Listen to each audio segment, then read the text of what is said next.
જય ભોળેનાથ, જય ગિરનારી। આજે આપ સૌના સદભાગ્યથી આપણી વચ્ચે હાજર છે 1008 મહામંડલેશ્વર પરમ પૂજ્ય તેમજ અતિ પ્રખ્યાત કથાવાચક, જેઓના વચનો હજારો હૃદયમાં ભક્તિ, પ્રેરણા અને જીવન મૂલ્યોનું અમૂલ સંચાર કરે છે। તો ચાલો વધુ વિલંબ કર્યા વગર આપણે તેમના દિવ્ય આશીર્વચન અને અનુભવ જાણવા માટે ઇન્ટરવ્યૂની શરૂઆત કરીએ। પહેલું તો અમારા ચેનલમાં આપનું સ્વાગત છે। પહેલો પ્રશ્ન અમારો એ કે આપની દિવ્ય આધ્યાત્મિક યાત્રાનો પ્રારંભ ક્યાંથી અને કેવી રીતે થયો?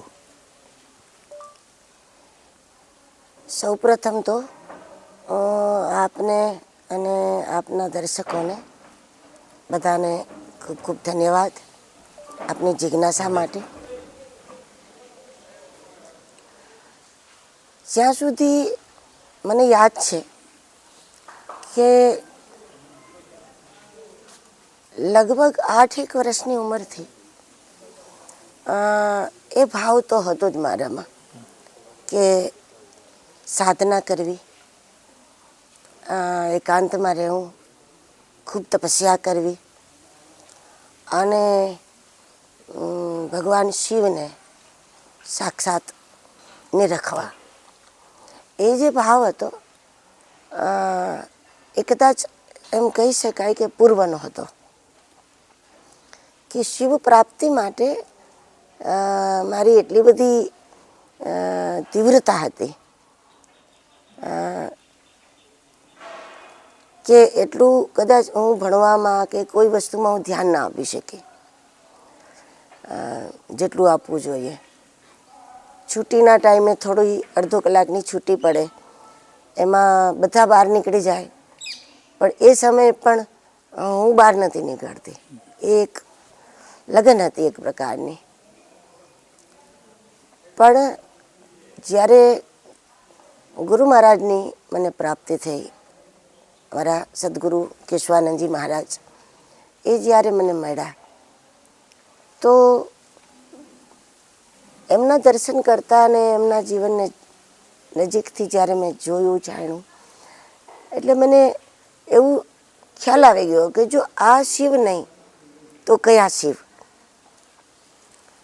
તો મારી જે શિવની ખોજ હતી, શિવ પ્રાપ્તિની એક જે મારી તીવ્ર ઈચ્છા હતી કે એના માટે કંઈ બી કરવું, પણ સદગુરુ મને એવા મળ્યા કે જે શિવરૂપ જ ગુરુ મળ્યા અને મને એમાં જ શિવના દર્શન થયા। જાણે મારી શિવની જે ખોજ હતી એ પૂરી થઈ ગઈ ગુરુ મહારાજના દર્શનમાં।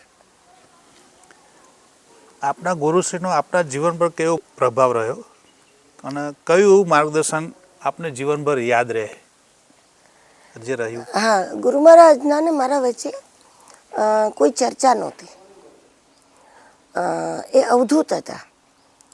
એટલે સામાન્ય રીતે એક સંત અને શિષ્ય વચ્ચે જે કંઈ વાર્તાલાપ થતો હોય કે એક શિષ્ય પૂછે કે મને મારે આ જાણવું છે, મારી આ જિજ્ઞાસા છે, એને જવાબ આપે, એ પ્રકારનું તો એમનું જીવન નહોતું। એ તો સિદ્ધ હતા અને એક જીવન મુક્ત અવસ્થાને પ્રાપ્ત હતા। એ જ્યાં બેઠા હોય ત્યાં લગભગ 10-10 કલાકની બેઠક હોય, 5 દિવસ અને 5 રાત સુધી પણ મેં એમને અખંડ બેઠેલા જોયા છે। એટલે ચર્ચા એમના અને મારા વચ્ચે નથી, પણ જ્યારે અમે પહેલી જ વખત મળ્યા મોરબીથી નજીકના એક ગામમાં, રાજપુર ગામ છે, તો રાજપુર ગામની બારોબાર એક જગ્યા ઉપર બેઠેલા અને અમે તો માતાજીના દર્શન કરવા ગયા હતા, કુળદેવીના, અને લોકોએ વાત કરી કે અહીંયા એક બારોબાર એક મહારાજ બેઠા છે ને કંઈક અલગ છે। તો અમે ગયા અને દર્શન કર્યા તો પહેલા જ પરિચયમાં એમણે એમ કહ્યું મારા માટે કે આ મારી અમાનત છે। તારમાં આપની કેટલી ઉંમર હશે એ વખતે? 10મું વર્ષ। 10મું વર્ષ એ વખતે મને ઉંમરનું 10મું વર્ષ હતું। 5મું ધોરણ મારું ચાલુ હતું ભણવાનું, અને એમણે કહ્યું કે મારી અમાનત છે, તમારી નથી। કારણ કે એમણે પૂછ્યું કે આ કોણ છે મારા બારામાં, એ મારા સાથે હતા। એમણે કહ્યું કે મારી બેન છે ને એમ સૌથી નાની છે। તો એમણે કહ્યું કે નહીં, તમારી નથી. એટલે એમણે બે વાત નકારી. એમણે કહ્યું કે તમારી પણ નથી અને નાની પણ નથી. એમણે કહ્યું કે મારી બેન છે ને નાની છે. તો ગુરુજીએ કહ્યું કે તમારી પણ નથી અને નાની પણ નથી. આપને કથા વચન દરમિયાન સૌથી વધુ શક્તિ અને આનંદ કયા ગ્રંથમાંથી મળ્યો? મારી શરૂઆત તો રામચરિતમાનસથી થઈ, પણ મારું ચિંતન છે ને એ ભગવદ્ ગીતાનું છે. એટલે હું જ્યારે રામકથા કરું કે ભાગવત કથા કરું, દેવી ભાગવત કરું, શિવપુરાણ કરું, પણ દરેક કથામાં જ્યારે એ કથા ચાલતી હોય, અત્યારે ભાગવત ચાલુ છે વિરમગામમાં, તો મને એવું જ લાગશે કે મને ભાગવત ગમે છે. પણ હકીકતમાં મારું જે એક ચિંતનનું સ્તર છે, એ સ્તર એક તત્વચિંતનનું સ્તર છે. અને જ્યારે બી કોઈ તત્વચિંતક વ્યક્તિ હોય એ કોઈ પણ ગ્રંથને લે ત્યારે એ પોતાની જ ભૂમિકાથી મૂકે. જે અવસ્થા છે એ પોતાની જ રહે. એટલે એ જે ચિંતનનો આધાર છે મારો, એ ભગવદ્ ગીતા છે. એટલે ગીતાની કથાઓ મેં નથી એટલી બધી કરી, પણ છતાંય એવું તો ખરું કે શ્રીમદ ભાગવતમાં સુખદેવજી હોવાથી મને એમ લાગે કે મારા મૂળનો ગ્રંથ છે. આજના યુગમાં જ્યારે લોકો ઝડપથી બદલતા જીવનમાં વ્યસ્ત છે, ત્યારે કથા અને શાસ્ત્રો તેમની કેટલા પ્રાસંગિક છે? પુરાણ શબ્દનો અર્થ જ એ થાય કે સદાય સમકાલીન છે. આજથી લાખો વર્ષ પહેલાં પણ પુરાણ સમકાલીન હતા. પુરાણનો અર્થ પુરાણું એવું નથી થતું. પુરાણનો અર્થ એવો થાય કે ઘટના અગાઉ પણ ઘટી છે, હાલમાં પણ ઘટે છે અને ભવિષ્યમાં પણ એ ઘટના ઘટતી રહેવાની. એટલે કોઈ પણ ક્ષેત્રનો માણસ હોય, શાસ્ત્રો કોઈ આધ્યાત્મિક લોકો માટે નથી માત્ર. શાસ્ત્રો તો એના માટે છે કે દરેકે દરેક ક્ષેત્રની વ્યક્તિને, કારણ કે તમારે પુસ્તક વાંચવું હોય તોય આંખ જોઈએ અને અજવાળું જોઈએ, અને ન્યૂઝપેપર વાંચવું હોય તોય આંખ જોઈએ અને અજવાળું જોઈએ. જગતનું કોઈ ક્ષેત્ર એવું નથી કે આધ્યાત્મિક આધાર વગર એમાં માણસ સફળ થાય અને કાયમના માટે સફળ થાય. નસીબ જોગે તમે કોઈ પણ ક્ષેત્રમાં સફળ થઈ જાઓ, એના માટે તો લાયકાતની જરૂર નથી. આપણા દેશમાં અભણ માણસો મુખ્યમંત્રી થઈને બેસી શકે, જેને અંગૂઠા છાપ માણસો મુખ્યમંત્રી આપણા દેશમાં હોઈ શકે. તો નસીબ જોગે માણસ કદાચ કોઈ પણ ક્ષેત્રમાં આગળ વધે છે, પણ દરેકે દરેક ક્ષેત્રમાં અદ્વિતીય સફળતા, અણનમ સફળતા જેને પણ પ્રાપ્ત કરી એને શાસ્ત્રોના આધારથી જ કરી છે. માનવ જીવનમાં શાંતિ, સ્થિરતા અને આત્મનિયંત્રણ મેળવવા માટે આપ શું માર્ગદર્શન આપશો? સંતુલિત જીવન જ જીવન છે. અસલમાં કોઈ પણ કાર્ય માણસે ત્યાં સુધી જ કરવું જોઈએ કે એનું વૈચારિક સંતુલન રહે, બેલેન્સ રહે. ઘણીવાર શું થાય કે ભાઈ તમે કેટલા બધા કામ સાથે લીધા હોય, 2-4 કામ, અને પછી 2-4 કામ આવે એટલે માણસ ચીડચીડ થઈ જાય. અથવા તો તમે જાહેર ક્ષેત્રમાં 2-4 કામ હાથમાં લો એટલે ઘમંડ થઈ જાય. તો ઘમંડ થવાનો મતલબ એ થયો કે સંતુલન નથી જાળવાનું. સ્વભાવ ન બગડવો જોઈએ. કોઈ પણ સ્થિતિમાં સ્વભાવ ન બગડવો જોઈએ. સ્વભાવ બગડી જાય કોઈ કાર્ય કરતાં કરતાં તો સમજવું જોઈએ કે આપણે એ કાર્યને યોગ્ય નથી. તો સંતુલન જાળવીને, વૈચારિક સંતુલન જાળવીને કરો તો કાર્યનો જ આનંદ છે. કર્મને જ ધર્મ બનાવવો પડે તો આનંદ આવે. ધર્મ અને કર્મ બે જો જ્યાં સુધી જુદા પડે કે ભાઈ તમે માની લો કે હું ઓફિસ જાઉં તો કર્મ છે, હું બિઝનેસ કરું એ કર્મ છે અને હું પૂજા કરું એ ધર્મ છે, તો આ દ્રષ્ટિકોણ જ ખોટો છે. આ હકીકત નથી કે ભાઈ તમે પૂજા પાઠ કરો એ ધર્મ છે અને નોકરી કરો તો એ કર્મ છે. એ વસ્તુ ખોટી છે. જ્યાં સુધી બે વસ્તુ જુદી પાડશો ત્યાં સુધી કર્મ બંધન કરે અને ધર્મમાં આનંદ ના આવે, પૂજા પાઠમાં આનંદ ના આવે.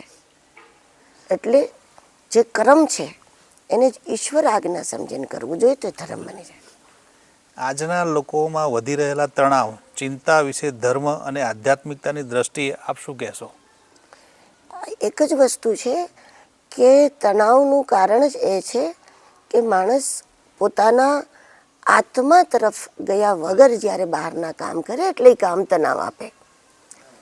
સાધુ સંતો કેટલા બધા કામ કરે, લોકો કરતા 1000 ગણા કામ કરે, એને તો ક્યાંય તણાવ નથી થતો. કારણ કે તણાવ મુક્ત કામ કરવું હોય તો પહેલી જરૂરત એ છે કે સવારમાં ઉઠતા વેત અથવા 24 કલાકમાં તમે 20 મિનિટ પોતાને આપો, પોતાના તરફ વળી જાઓ. જ્યારે સંતો શું કરે છે કે સવારનો સમય પોતાના આત્માના સંપર્કમાં 10-20 મિનિટ તમે ભીતર જઈને પછી બહાર નીકળો એટલે કામ ઉત્તમ થાય. હવે મોટો વર્ગ એવો છે કે ભીતર નથી જતો, બહાર જ રહે છે, એનાથી કંઈ થતું નથી જાજુ. અમુક વર્ગ એવો છે કે ભીતર ને ભીતર રહે છે, એ પણ કાંઈ નથી કરી શકતા, એ ડૂબેલા ને ડૂબેલા રહ્યા, દરવાજો બંધ કરીને એકાંતમાં કે આત્મચિંતનમાં કે આમાં કે તેમાં. તો તમે અંદર ને અંદર રહો તો પણ તમે સમાજ માટે કંઈ ન કરી શકો. એટલે અંદર જાઉં 10-20 મિનિટ અને અંદરની ઉર્જા લઈ અને થોડું પણ ધ્યાન કરી કે જપ કરીને પછી બહારના કામ કરો તો 4-5 દિવસ કામ થઈ જાય એટલી અંદરથી ઉર્જા પ્રાપ્ત થઈ જાય. સમાજ સેવામાં સંન્યાસીઓની ભૂમિકા વિશે આપનું કોઈ મૂલ્યાંકન શું? સમાજ સેવા સંતો તો એ પ્રમાણે કરતા હોય છે ને એમ જ કરવી જોઈએ કે જે સહજ સેવા આવી જાય છે, સહજ જે સામે આવી જાય એ સેવાને સંતો અપનાવી લેતા હોય છે. કે એ નહીં કે મારે આ વિસ્તારમાં આ કાર્ય કરવું છે અને આ વિસ્તારની આવશ્યકતા શેની છે. કારણ કે પરમાર્થ વગર કોઈ જીવન પૂરું જ ન થાય, જીવન અપૂર્ણ છે. સાધુ સંન્યાસી એને કંઈ એ 24 કલાક ભજન પૂજનમાં નથી હોતા. એક તમે મોબાઈલ જેવી ચીજને 10 મિનિટ ચાર્જ કરી લો તો ચાલે છે 24 કલાક સુધી. તો એ રીતે સાધુ સંતો ભજનના ભોગે ભલે કાંઈ ના કરે પણ જ્યાં સુધી એ લોક સેવામાં ન લાગે ત્યાં સુધી એમને ખુદને આત્મતૃપ્તિ નથી થતી હોતી અને પરમાર્થથી જ જીવનની પરિપૂર્ણતા હોય છે. સંતોને ખુદને બી ત્યારે જ સંતુષ્ટિ થાય કે જ્યારે એ સમાજ માટે કંઈક કરે. પર્યાવરણ, શિક્ષણ અને સંસ્કાર આ 3 ક્ષેત્રમાં ધર્મનું શું યોગદાન આપી શકે? પર્યાવરણ કે શિક્ષણ કે સંસ્કાર આ દરેકે દરેક વસ્તુ જે છે એ જ્યારે ધર્મને અનુરૂપ હોય તો જ સંસ્કાર છે. ધર્મને અનુરૂપ હોય તો જ સંસ્કાર છે, ધર્મને અનુરૂપ હોય તો જ કારણ કે પર્યાવરણ એ પણ પ્રત્યક્ષ પરમાત્માની પૂજા છે. પ્રકૃતિ એ પરમાત્માનું પ્રત્યક્ષ સ્વરૂપ છે. એટલે પ્રત્યક્ષની સેવા વગર અપ્રત્યક્ષની પૂજામાં આનંદ ના આવે. આપના જીવનમાં કોઈ એવું ખાસ અનુભવ, ચમત્કાર કે ઘટના જે આજે પણ આપને પ્રેરણા આપતો હોય? ગુરુ મહારાજની પ્રાપ્તિ પછી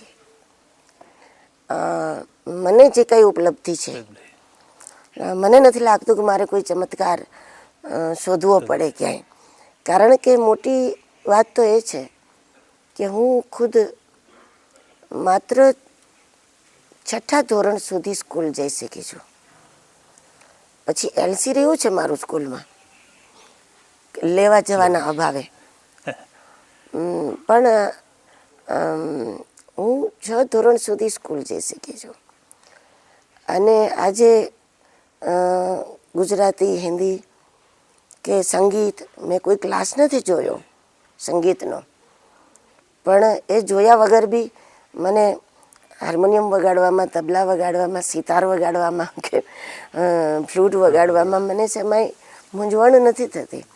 તો ગુરુ મહારાજે મને એક વખત કહેલું, જ્યારે મારે એક ડ્રોઈંગની જરૂર હતી, કીર્તન ભક્તિના ચિત્રો જોતા હતા મોટા મોટા, તો મેં કહ્યું કે મારે મોટા ચિત્રો મોરબીથી શોધવા છે, કોઈને મોકલીશ. તો ગુરુ મહારાજે એ દિવસે એમ કહ્યું કે એ તો તમે હાથમાં પીછી લઈ લો એટલે ખ્યાલ આવે કે તમારામાં બધું છે કે નહીં.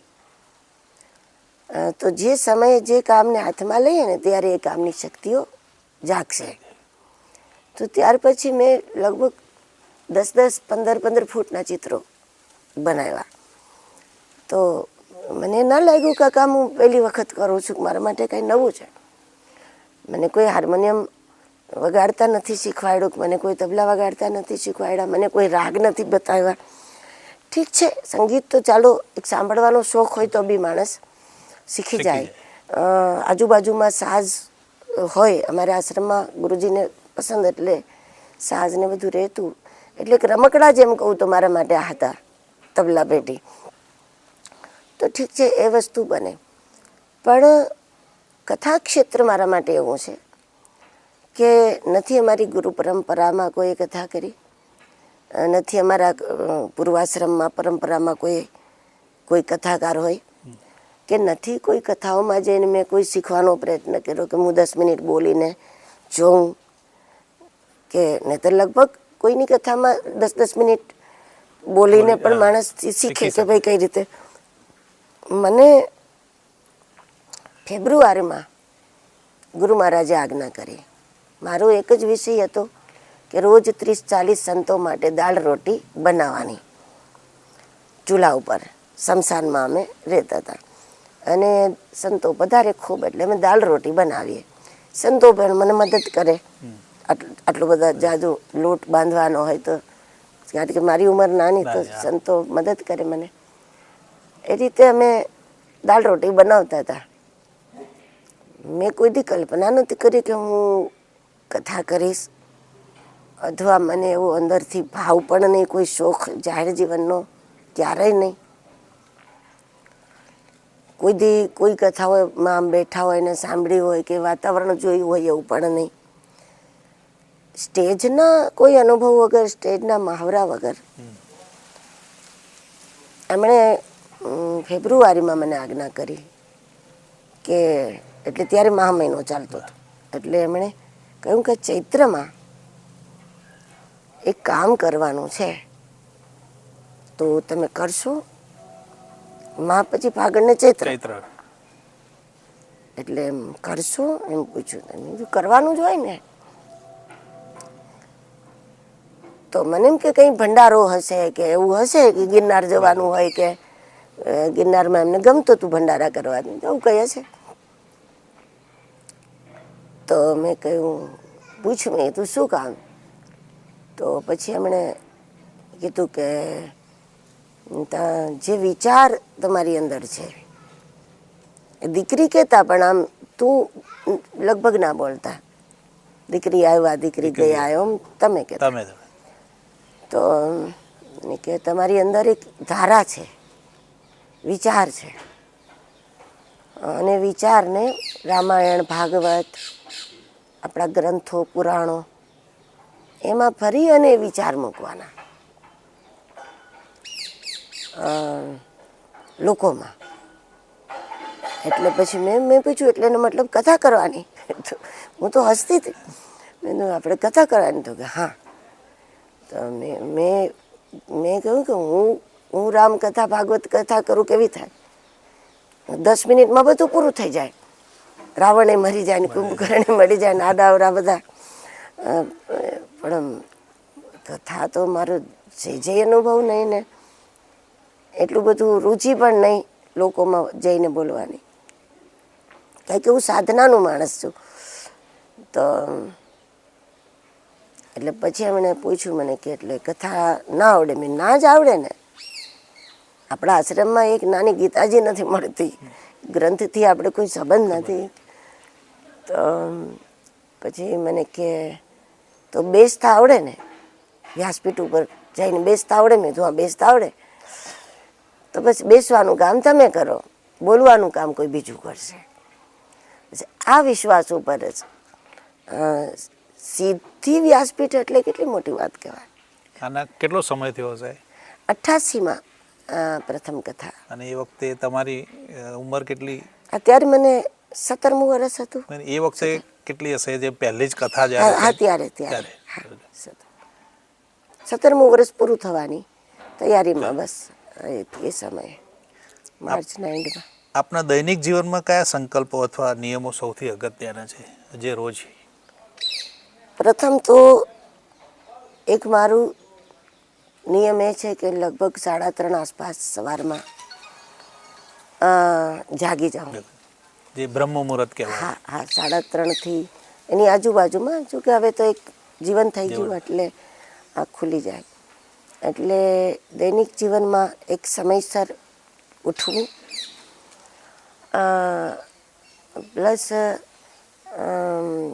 હું જ્યાં પણ હોઉં ત્યાં એક જ્યોત અખંડ હોવી, ગાયના ઘીની જ્યોત અખંડ હોવી, અને થોડું પણ ગીતા પાઠ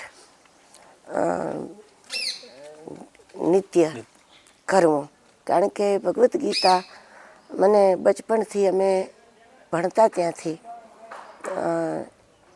સ્કૂલમાંથી હું બહાર ન નીકળતી તો મોરબી અમારી એક શિક્ષિકા હતા, વિજયાબેન જાની,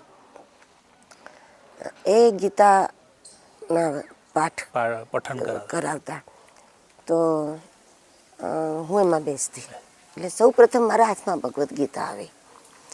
એ સમયે મને શ્લોકો ખૂબ આવડતા, લગભગ પૂરી ગીતાજી આવડતી. ગીતાનું જ્ઞાન નહોતું પણ ત્યારે શ્લોક હતા મારી પાસે. અને અત્યારે કદાચ એટલા બધા શ્લોકો નથી મને યાદ રહેતા, પણ અત્યારે આપણી પાસે એનો સાર છે કે ગીતાની થોડી બહુ સમજ ગુરુ મહારાજની કૃપાથી છે. મારી શિવ ઉપાસના હતી, બસ એટલે હું બહાર નહોતી જતી.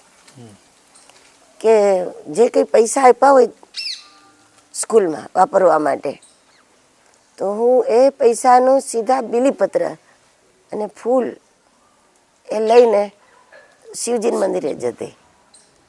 એટલે એ કોઈને ખબર નહોતી. મારી હંમેશા મારી જે ઉપાસના પદ્ધતિ રહી એ હંમેશા ગુપ્ત રહી. કે કોઈને એવો ખ્યાલ કે જ્યાં મારો જન્મ થયો એને નથી ખબર કે મારામાં કોઈ આધ્યાત્મિક ભાવો છે કે એવું ટૂંકમાં હું દેખાવ ન કરી શકું જરાય. આ તો પછી ગુરુ મહારાજે સંન્યાસ આપ્યો અને આ રૂપ આવ્યું, બાકી તો હું એ ન કરી શકું કે ભાઈ મારી પૂજા પાઠ એવું જાહેર ના હોય ક્યારેય, ગુપ્ત રીતે જ રહેવાની ટેવ મારી. રોજના હજારો જપ થતા, એ માળા વગર ખાનગી રીતે જપ કરતા કરતા પછી રાતમાં આમ હાથ હોય મારે વિદ્યાર્થી સમયમાં. એ સમયે. હા, એટલે 4-5મા ધોરણમાં. પછી મને રાત્રે કોઈ જોઈ જાય તો ઉઠાડે કે આમ કેમ મુઠ્ઠી વળી ગઈ છે. તો એ બને એટલું ગુપ્ત હોય બધું. હું ત્યારે બી હું રહેતી થોડીક આધુનિક રીતે.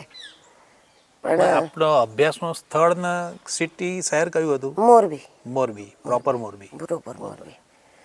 એટલે પૈસા જે હોય એ તો હું બીલીપત્રને ફૂલમાં લાગી જતા હતા. એ પૂર્વાશ્રમમાં કોઈને પરિવારમાં ખબર નથી કે હું શિવાલય જાઉં છું. પણ હું થોડા સ્કૂલના ટાઈમથી વહેલા નીકળી જાઉં અને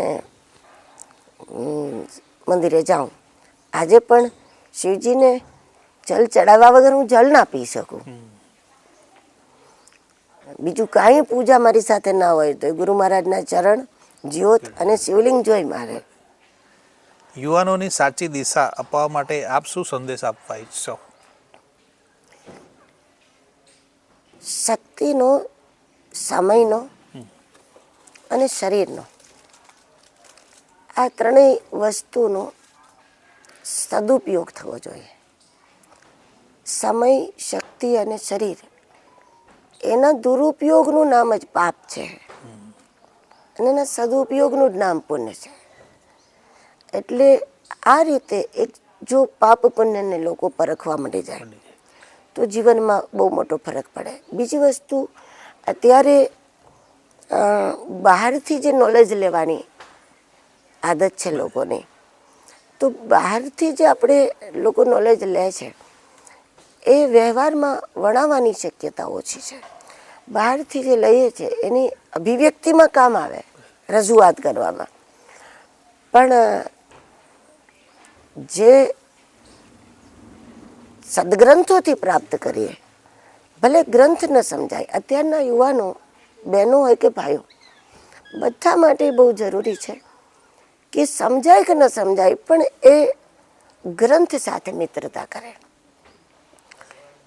લોકો ગ્રંથ એટલે નથી પકડતા કે એવો એક ભય બેસી ગયો છે કે આમ મૂકી દે તો પાપ લાગશે, આમ મૂકીએ તો પાપ લાગશે, એને ઢાંકીને મૂકવું જોઈએ, એને મંદિરમાં મૂકવું જોઈએ, અને પાથ બિછાવીને બેસવું જોઈએ, ખુરશી ઉપર બેઠા બેઠા ના કરાય ને આ પલંગમાં બેઠા બેઠા ના કરાય ને.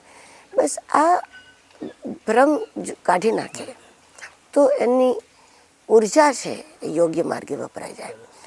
અને કારણ કે ગ્રંથ છે એ મિત્ર છે, ગ્રંથને મિત્ર માનવા જોઈએ. ભાગવત ભગવાનનું રૂપ છે કહીએ, બધા જ સદગ્રંથો માટે ભાઈ શિવ પુરાણ શિવનું રૂપ છે, દેવી ભાગવત દેવીનું સ્વરૂપ છે. પણ ત્યારે ને કે જ્યારે દેવી દેખાય, દેવી ભાગવતમાં દેવી દેખાય તો પછી દેવીને પછી તો મર્યાદા બંધાય જ જાય. ભાગવત ભગવાન દેખાય તો ક્યાં મર્યાદા શીખવાડવી પડે? પણ ભાગવત ભગવાન છે એમ માનીને પછી આપણે ડરીએ તો લોકો ગ્રંથથી દૂર થઈ જાય. બીજું, યુવાનો માટે બહુ જરૂરી એ છે કે સમયસર કોઈ પણ સારા કેન્દ્રમાં જોડાઈ જવા જોઈએ. એ પરમાર્થનું હોય, ગૌ સેવાનું હોય, સમાજ સેવાનું હોય, વિદ્યાનું હોય કે અધ્યાત્મનું હોય, કોઈ બી એક કેન્દ્રમાં જોડાય, સમયસર જોડાઈ જાય, પછી એ કેન્દ્ર એની યોગ્ય જગ્યાએ પહોંચાડી દેશે. માની લો કે તમે કોઈ ધ્યાન કેન્દ્રમાં જોડાઈ ગયા છો, તમે ધ્યાનમાં બેસો છો અને તમારી યોગ્યતા લોકસેવાની છે તો એ ધ્યાન તમને લઈ જશે લોકસેવા તરફ.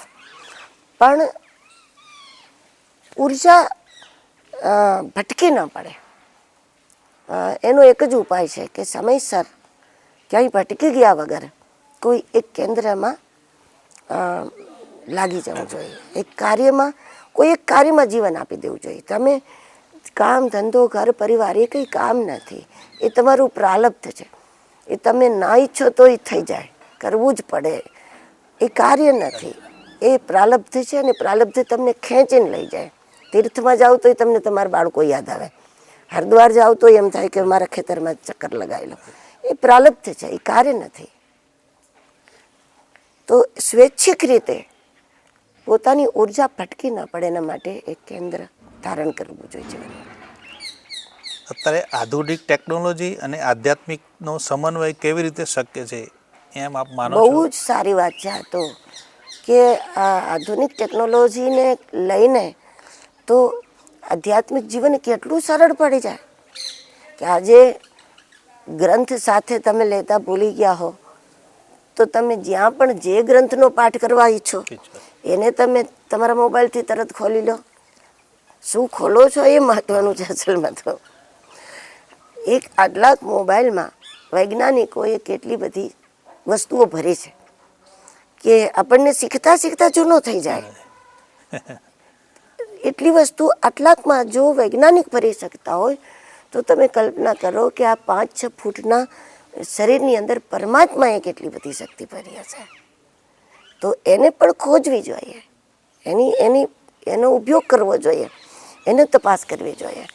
એટલે આ ટેકનોલોજીનો તો જેટલો સદુપયોગ થાય એ જોતાં તો એટલો સારો જમાનો છે કે કદાચ આધ્યાત્મિકતા અને ટેકનોલોજીના સમન્વયથી એ છીએ તો કોઈ વૈકુંઠની કલ્પના ન કરવી પડે.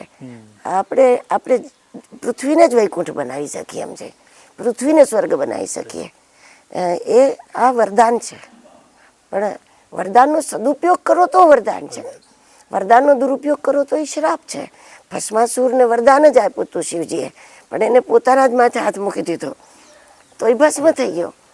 તો ટેકનોલોજી વર્ગવો જોઈએ ધર્મને સમજવા માટે, ધર્મને જાણવા માટે, ધર્મના પ્રચાર માટે ખૂબ ઉપયોગ કરવો જોઈએ. ભારત દેશની અંદર આપના દ્વારા સ્થાપેલા કેટલા આશ્રમ અને એની શું શું સેવાકીય પ્રવૃત્તિઓ છે એ જણાવો વિસ્તારથી. લગભગ આશ્રમો તો મેં વધારે સ્થાપેલા નથી. જ્યાં જ્યાં મને અંદરથી આજ્ઞા થઈ છે ત્યાં આશ્રમની સ્થાપના કરી છે. અને એક છે આપણે મોરબી ખોખરા હનુમાન હરિહર ધામ, એ પણ મને આજ્ઞા હતી ગુરુ મહારાજની કે આ સ્થાન મારી તપસ્થલી છે, ગુરુજીની તપોભૂમિ છે, એટલે એ સ્થાનની સેવા સંપૂર્ણ શક્તિ લગાવીને એ હનુમાનજીની સેવા કરવી એવી એમની ભાવના હતી. બીજું ગિરનારમાં નક્ષત્ર છે, એ પણ એમની આજ્ઞા હતી કે જ્યારે શક્ય બને ત્યારે ગિરનારમાં રોટી ખવડાવી. ત્રીજું આ વિરમગામ પાસે આ અશોકનગર, અહીંયા પણ ગુરુ મહારાજે જ મને મોકલી હતી કે આ જે શિવાલય છે એ શિવજીનું સ્વયંભૂ પ્રાગટ્ય 94માં થયું, 14 એપ્રિલ 94ના દિવસે. એ અગાઉ એમણે મને કહેલું કે એ ભૂમિમાં એક ફૂલ નામથી એક જગ્યા છે, એના અંદર શિવાલય છે તૂટેલું, અને એને બહાર આવવું છે. પછી અમે આ જગ્યા અશોકનગરની તપાસ કરી તો ફૂલવાડી તળાવ મળી ગયો. તો ફૂલ ઉપરથી નામ હતું તો ફૂલવાડી તળાવ મળી ગયો. પછી અહીંયા તપાસ કરી અને તળાવમાં 16 ફૂટ અંદરથી તૂટેલું આખું શિવાલય આપણને આમ પ્રાપ્ત થયું. અને પછી નિર્માણ કરીને 96માં સ્થાપના કરી, એટલે એક આ સ્થાન બન્યું. અને એ આ 3 સ્થાન તો બિલકુલ એમની આજ્ઞા જ હતી, પ્રત્યક્ષમાં એમની આજ્ઞા હતી. અને ચોથું જે નર્મદા કિનારે સ્થાન છે, નર્મદા પરિક્રમાવાસીઓની સેવા માટે બનાવેલો આશ્રમ છે સદગુરુધામ માલસર. ત્યાં પણ વારંવાર એવી પ્રેરણા થઈ કે અહીંયા સ્થાન બને. ઘણા લોકોએ કહ્યું, પણ મેં કહ્યું ના, મારે આશ્રમ હવે નથી બનાવવા. ત્યાર પછી ગયા તો કોઈએ કહ્યું કે મારે અહીં જમીન તમને આપવી છે. મેં કીધું મારે નથી જોતી, તમે જમીન આપો પછી મારે સાચવવું. તો બી મેં હા ના પાડી. પછી ત્યાંના સંતો એકવાર મને મળ્યા. અમે નર્મદાજીને ચૂંદડી ચડાવતા હતા, નાવમાં હતા બધા સંતો, બરાબર. નર્મદાજીના મધ્યમાં નાવ હતી ને બધા સંતો જતા અંદર. એ મધ્યમાં બધા સંતોએ કહ્યું, જો નર્મદાના મધ્યમાં અમે તમને કહીએ છીએ એક કુટિયા બનાવાય. તો મેં કહ્યું ભાઈ તમારા આશ્રમોમાં હું 2 રૂમ બનાવી લઉં, એટલે હું રહું. તમારી ઈચ્છા તો એમ જ છે ને કે હું રહું, બસ તો હું બનાવી લઈશ. ત્યાં સુધી નક્કી થયું. પછી છેલ્લે એક ઘટના એવી બની કે એક વ્યક્તિને બહુ એટલી બધી તીવ્ર જરૂરત હતી કે એ જગ્યા એમની જગ્યા રાખીને એમને બચાવવાના હતા ટૂંકમાં. એક સંતે મને બહુ કહ્યું કે આને બચાવો જરા. મને થયું કે હવે નર્મદાજીની ઈચ્છા લાગે છે, પછી નર્મદા કિનારે. એટલે આ રીતે આ 4 સ્થાનો છે. પણ સેવાના કેન્દ્રો ઘણા બધા છે. સેવાના કેન્દ્રો ઇન્દોર એક શહેરમાં જ 30 જેટલા સેવાના કેન્દ્રો છે. ખાલી ઇન્દોરમાં? એકલા ઇન્દોરમાં જ 30 જેટલા કેન્દ્રો છે. ત્યાં જે મારું કેશવાનંદ બાપુ અને ક્ષેત્ર ત્યાં જે ચાલે છે, ત્યાં રોજના લગભગ 2,500 જેટલા લોકો, અને 92માં એ સ્થાપના થયેલી છે. પછી ત્યાં ઇન્ફોટેક છે, ઘણા બધા કોમ્પ્યુટર છે. પછી એક સેવાલયનું નિર્માણ કરેલું છે. એ સેવાલય એવું કેન્દ્ર છે કે જે લોકોને ઘરમાં ભણવા વાંચવાની સુવિધા નથી, મોટા મોટા હોલ એસી બનાવેલા છે, એમાં એ બધાને વાઈફાઈ કમ્પ્યુટર બધું મળે ને પોતાનું હોમવર્ક એમાં કરીને સેવ કરી નાખે બધા. ઘણા બધા. પછી ત્યાં છે વાનપ્રસ્થાશ્રમ, અશોકનગરમાં વાનપ્રસ્થાશ્રમ છે, કોખરાનમાં વાનપ્રસ્થાશ્રમ છે, પછી મોરબી વેદ વિદ્યાલય છે બ્રાહ્મણ બાળકોનું. અને બધી પ્રવૃત્તિઓ મારી નિઃશુલ્ક છે. ઓકે. વેદ વિદ્યાલયમાં ખાલી બાળકને મૂકવા આવે એટલું જ એને ભાડાનું જ ખર્ચ ચાલે. હાલ કેટલા વિદ્યાર્થીઓ ત્યાં અભ્યાસમાં? હાલમાં ત્યાં 75 જેવા 75. બ્રાહ્મણ બાળકો. બીજું એક અમારે વાત્સલ્ય વાટિકા છે, જેમાં એવા બાળકો છે જેના મા બાપ નથી. કોઈના એક્સિડન્ટમાં શાંત થયા હોય, કોઈના કાંઈ આ કોરોનામાં ઘણા થયા. અમુક એવા છે જેના માતા પિતા બંને અંધ છે, જે ખરા પણ અંધ છે. એનું બાળકનો ઉછેર આ આશ્રમમાં થાય છે. એવા 61 બાળકો અત્યારે છે. સૌથી નાનું બાળક છે, દીકરી એ 13 મહિનાની છે હાલમાં, અને સૌથી મોટો છે એ 17 વર્ષનો છોકરો છે, વિષ્ણુ. ટોટલ 61 છે ત્યાં. પાઠશાળા ચાલેમાં એની મેન ભાષા સંસ્કૃત કે ગુજરાતી? ના, સંસ્કૃત. વેદ વિદ્યાલયની મુખ્ય ભાષા એમ સમજો ને કે સંસ્કૃત મીડિયમની હાઈસ્કૂલ જ કહેવાય એક રીતે આને. પણ એની ભાષા જે પાઠશાળા છે એટલે એને પ્રથમા 1, પ્રથમા 2, મધ્યમાં 1, મધ્યમાં 2, પણ 9, 10, 11, 12 જ થાય. અને આની માન્યતા હોય, સરકાર માન્ય હોય એની માન્યતા. એની સાથે કોમ્પ્યુટર કરાવીએ, અંગ્રેજી કરાવીએ, પછી ગુજરાતી, હિન્દી, એ એક લેંગ્વેજ તરીકે એને એક્સ્ટ્રા લેંગ્વેજ. એડમિશન લેવું હોય તો કયા ધોરણ પછી એમાં આવી શકે ત્યાં? એ 9માંથી આમ તો ગણાય. 9 પછી? પણ હા, પણ અમે થોડું ઈચ્છીએ છીએ કે 7મા 8માંથી બાળક આવે. એનું LC એના ગામની સ્કૂલમાં રહે અને અમે એને ભણાવીએ અહીંયા. અને કારણ કે એનાથી એનું સંસ્કૃત મજબૂત થઈ જાય છે. સીધું બાળક 9માંથી આવીને સંસ્કૃત ભણવાનું થાય તો એને સંસ્કૃત થોડું કઠિન લાગે. પણ એ જો 1-2 વર્ષ પહેલાં આવી જાય, અને બ્રાહ્મણ બાળકો તો છે એટલે એને પાછું વૈદિક વિધાન પણ શીખવાડવાનું હોય. એટલે વેદ પણ ભણે, એ રુદ્રાભિષેક શીખે, ભૂમિપૂજન શીખે, જ્યોતિષ શીખે, વાસ્તુ શીખે. એટલે ઘણા બધા એને 28 જેટલા વિષયો ભણવાના થાય બધા થઈને. બ્રાહ્મણ સિવાય પણ બીજા કોઈ જ્ઞાતિના ત્યાં આવે ખરા? એને ઉપયોગી નથી એટલે એ લોકો એડમિશન નથી લેતા. હા, બ્રાહ્મણ સિવાયના સાધુ પરિવારના બાળકો આવે છે. કોઈ રમાનંદી સાધુ હોય, કોઈ ગોસ્વામી સાધુના બાળકો હોય. અને આશ્રમ હોવાથી કોઈ જ્ઞાતિના કોઈ વાત વગર જે સ્થાનના મહંતો હોય છે, ભવિષ્યના મહંતો, ઘણા આશ્રમોમાં લઘુ મહંત નક્કી થઈ ગયા હોય કે હવે અને પછીનો મહંત કોણ છે, તો એ ત્યાં રહીને ભણે છે. તો એ તો સંસ્કૃત બી સમજે, શીખે, પછી મંદિરની વ્યવસ્થા શીખે, કારણ કે એને ભવિષ્યના મહંત થવાનું છે, આશ્રમ સંભાળવાના છે. આશ્રમ સંચાલન પણ એ ત્યાંથી શીખે, અને પુરાણ પણ શીખે, રામાયણ ભાગવત શીખે. અને દર વર્ષે ઘણા બધા વિદ્વાનો આવે છે પાછા, એ વિદ્વાનોને બી સાંભળે. વર્ષે મોટો ઉત્સવ થાય, વિદ્વાનો લગભગ 80-90 જેવા વિદ્વાનો આવે ત્યાં. અને એ વિદ્વાનો પુરાણ ઉપર બધા બોલે, અને બાળકો એનાથી પણ પુરાણ ભણે.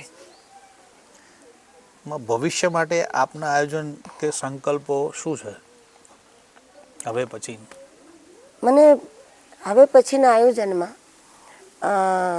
મારી ખૂબ ઈચ્છા એ છે કે દીકરીઓના અભ્યાસ માટે કન્યા કેળવણીમાં કામ કરવું, એ મારી વધારે ઈચ્છા છે.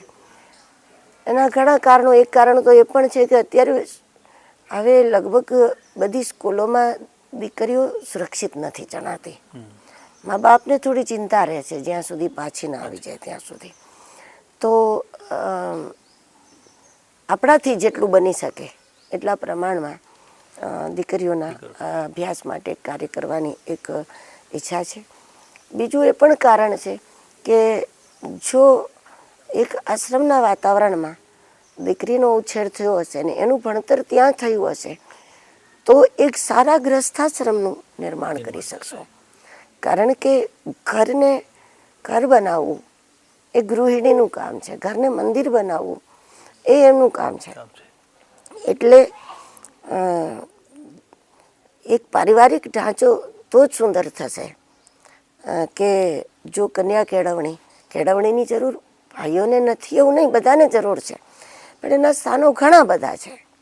પણ દીકરીઓ માટે એક સારું એક કેન્દ્ર બને અને એમાં દીકરીઓ તૈયાર થાય અને થોડા વેદ વિદ્યાલયો વધે એ પણ મારી ઈચ્છા છે. કારણ કે સારા બ્રાહ્મણો તૈયાર કરવા જ પડશે જો સંસ્કૃતિને ટકાવી રાખવી હોય તો. કન્યા કેળવણી અને એક સારા બ્રાહ્મણો તૈયાર કરવા તો જ સંસ્કૃતિ અને પ્રકૃતિ આ બે જળવાશે. વૈદિક વિધાન એવી વસ્તુ છે કે એમાં એવું નથી ચાલતું કે કોઈ એમ કે ભાઈ ખાલી ભાવ જોવાનો છે. જેવો યજ્ઞ થયો અને એમાં યજ્ઞમાં ભૂલ થઈ, મંત્રોમાં, સામગ્રીમાં, આમાં તેમાં, તો ના ચાલે. એ વિધાન છે. જેમ કોઈ ડૉક્ટર ઓપરેશન કરે અને એમાં આપણે એવું ન કહી શકીએ કે ભાઈ ભાવથી કરજો એમ, કે ભાવથી કરવાનું ન હોય, સાવધાનીથી કરવાનું હોય. કંઈ ભાવમાં આવી જાય ને કરે તો નુકસાન થાય. એમાં ભાવ મહત્વનો નથી. એમ વૈદિક વિધાન સાચું થાય એનું પરિણામ છે. વૈદિક વિધાન જો ખોટું થાય તો સમાજને ભોગવવું પડે. એનાથી દેશના દુશ્મનોની શક્તિ વધે. જે નકારાત્મક તત્વો છે એની તાકાત વધી જાય જો વૈદિક વિધાન ખોટું થાય તો. ભાગવતમાં કથા છે એવી કે ત્વષ્ટા ઋષિ જ્યારે યજ્ઞ કરવા બેઠા તો એમને ઇન્દ્રને મારે એવો પુત્ર જોતો હતો. એટલા માટે યજ્ઞ કરવા બેઠા કે ઇન્દ્રને મારે. માત્ર મંત્ર બોલવામાં ભૂલ થઈ તો જેવો અર્થ એવું ફળ આપે.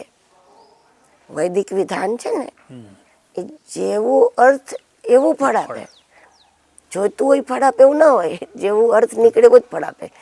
તો એમને ઇન્દ્રને મારે એવો દીકરો જોતો હતો, પણ મંત્ર એ રીતે બોલાઈ ગયો એમનાથી. ખાલી સ્વર ભેદ થયો. સ્વર ભેદ થવાથી ઇન્દ્રને મારે નહીં, ઇન્દ્રથી મરે એવો થઈ ગયો. તો ઇન્દ્રથી મરે એવો દીકરો થયો. તો ઇન્દ્રે એને મારી નાખ્યો એના દીકરાને. એટલે વેદમાં એ ન ચાલે. સાવધાની જોઈએ વૈદિક વિધાનમાં. પ્રકૃતિનું સંતુલન, પ્રકૃતિના ઉપર પણ કવચ જોઈએ અને એ વેદ કરે છે. આપણા ઉપર પ્રકૃતિનું કવચ છે કે ઝાડ નીચે બેસીએ તો આપણને છાંયો મળે, ઓક્સિજન મળે. તો મનુષ્યને પ્રકૃતિનું કવચ છે, પણ પ્રકૃતિને વેદનું કવચ છે. એટલે સારા, અને બ્રાહ્મણો બધા સારા જ હોય. જેમ અનઘડ હીરો નીકળે ને પછી ઘસીને બનાવવાનો હોય, એમ બ્રાહ્મણ તો લોકો એમ કે બ્રાહ્મણો આમ છે તેમ છે, એવું નથી. બ્રાહ્મણ જ.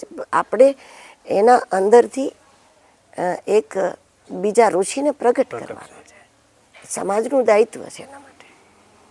અને આજે આપણી સંસ્કૃતિને જો મધ્યમાં રાખી દીકરીઓનો એને ભણાવવામાં આવે તો દરેક સંતાનની પ્રથમ ગુરુ તો મા હોય છે. ચોક્કસ. તો એ આપણી બહુ મોટું કાર્ય છે. બહુ મોટું કાર્ય થાય. અને શિક્ષણ સાથે જ સંસ્કારને ઘોડીને પીવડાવવા પડશે. સ્પેશિયલ તમે બધાને બોલાવો કે ચાલો અમે સંસ્કાર આપવા બોલાય તો કોણ આવશે? અને જે ઉંમરે સંસ્કારની જરૂર છે ત્યારે બાળકને અનુકૂળતા જ નથી. અત્યારે તો 3 વર્ષના થાય ને તમે પ્લે હાઉસમાં મૂકી દો તો બાળક પાસે ક્યાં ટાઈમ છે? હવે તો રમવાનો ટાઈમ નથી એની પાસે. સાચી વાત. રમવાનો ટાઈમ નથી. તો એને સંસ્કાર આપવા કેવી રીતે એને? અને એમાંય જે દીકરીનું ઘડતર થઈ જાય સારી રીતે તો ખરેખર ભવિષ્યમાં આપણે જેવું ભારત જોવા માગીએ છીએ એવું ભારત આપણે જોઈ શકીએ. અંતમાં આપ સમગ્ર જન સમુદાયને શું આશીર્વચન આપશો? સામાન્ય જીવન માટે કે માણસ માત્ર માટે એક મનુષ્ય તરીકે સફળ થવા માટે એણે કોઈ પણ ક્ષેત્રમાં આગળ જતા પહેલાં માનવીય ગુણોથી પોતે પોતાને સંપન્ન કરવા જોઈએ. સીધા સીધા કોઈ જપતપમાં જશે તો પણ સફળ થવાના નથી. એટલે મનુષ્ય સતત પોતાના નિજ દર્શન કરીને, પોતાના જીવનને જોઈને સતત પોતાની એક સંપૂર્ણ માણસ બનાવે. આજની આવશ્યકતા તો એ જ છે કે મનુષ્ય કાંઈ પણ બને, સંત બને, સંન્યાસી બને, નેતા બને, કલાકાર બને કે જે કાંઈ બને, પણ એ કંઈ પણ બનવું તો જ યથાર્થ છે કે જો એ પ્રથમ માનવીય ગુણોથી પોતે પોતાને સંપન્ન કરે. આપનો ખૂબ ખૂબ આભાર. આપને આપણો કિંમતી સમય આપ્યો. અમારા દર્શક મિત્રો તરફથી પણ આપને નમસ્કાર. ધન્યવાદ. ધન્યવાદ.